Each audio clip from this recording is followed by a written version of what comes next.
Today we're looking at the Fosi Audio TB10D amplifier. There are already quite a few reviews about the TB10D on YouTube, as the amp has been around for a couple years now. Most of those have been positive, and one by a charismatic young man and his wife questioning the hidden cost of cheap audio. On Andrew Robinson's review a few months ago, he asked, how do you feel about these type of amps? Well, today I'll share one more person's opinions and experience. The Fosi Audio is currently on Amazon for $79 with a $20 coupon, bringing it down to about $65 after taxes. I won't be speaking about other amps in this price tier, only the ones that I currently have. The TB10D is a compact, well-made, affordable 2-channel amp. I make the distinction affordable, but definitely not cheap on quality. So what do I consider a good application for these amplifiers? Well, I have a few. Near-field desktop listening and gaming. It would also do wonderful in a small room, an office, or a college dorm.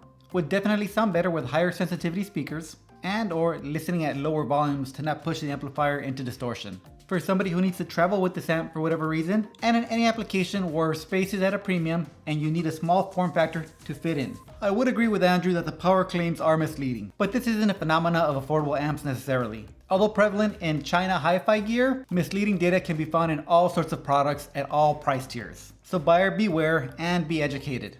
As Andrew said, understand what you're buying. I personally do feel that these amps are great value. I actually own 2 of these.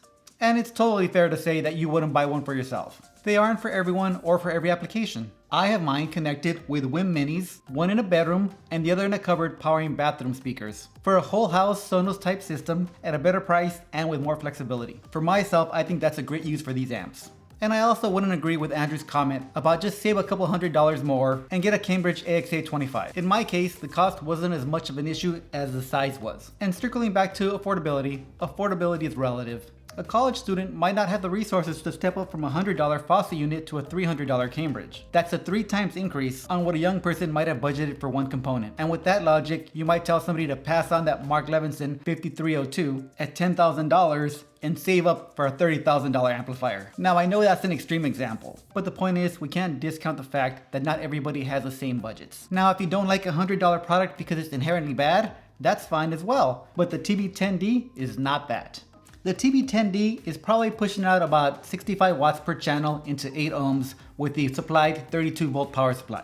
I listen to the TB10D at volumes from 70 up to about 100 decibels, sitting about 8 feet away from my extremely resolving 93 dB sensitive DIY speakers, as well as a pair of 86 dB sensitive GR Research XLS Encores.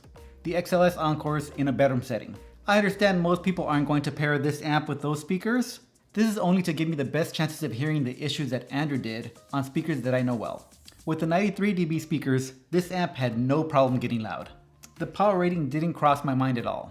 I usually power these speakers with a pair of IOTA VX PA3s in mono mode providing 100 watts per channel. For this comparison, I only connected one in stereo mode providing 50 watts per channel into 8 ohms. The Fosi definitely had thinner bass and the highs had sharp edges. But the tone knobs help thicken up that bass as long as you don't push them too hard. The mids were more forward compared to the PA3, the soundstage width just to the edge of the speakers, and the depth about a foot back. The layering and the imaging is just okay.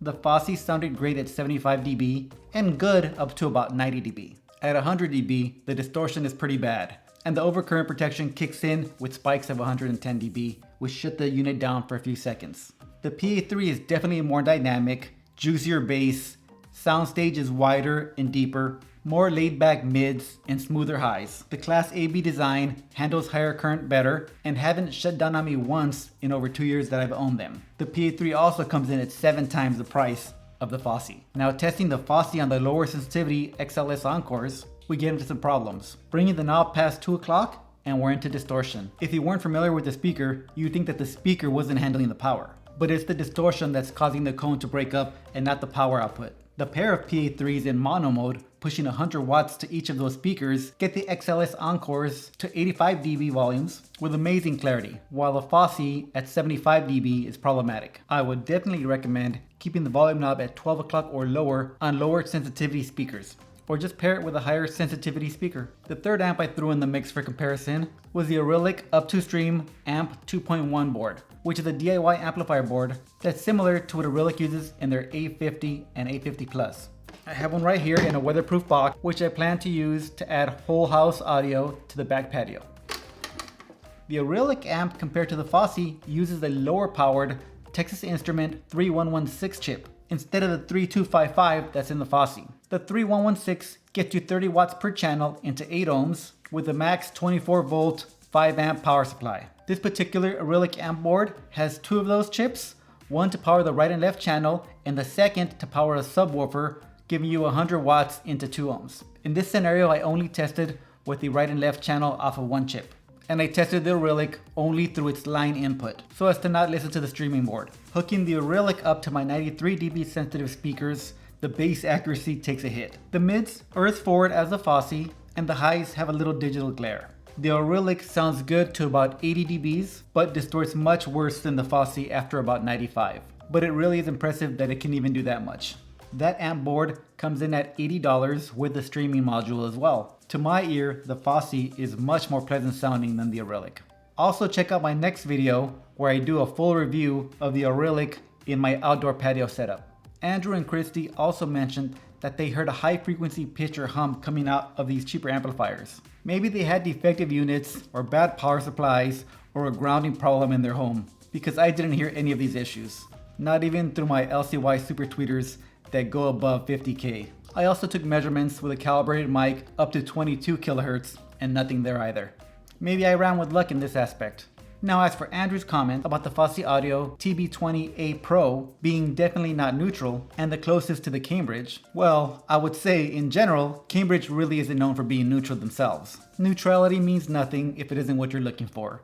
Some like chocolate, some like vanilla. So my conclusion, the Fosi isn't a high-end amp by any means. You won't be installing this into a recording studio, but it isn't meant for that. It's great for playing music. Playing music while you're cleaning the house, while you're washing the dishes, while you're doing homework, or for dancing with your partner in the living room after having a glass of wine. It's a fun little amp. In a nutshell, the TB10D provides good sound at a good price in a small package. And I really think if somebody's looking for reference level razor flat accuracy at this price, their expectations are unrealistic. It is what it is, and I think it's great. Thanks for watching, and I'll see you on the next one.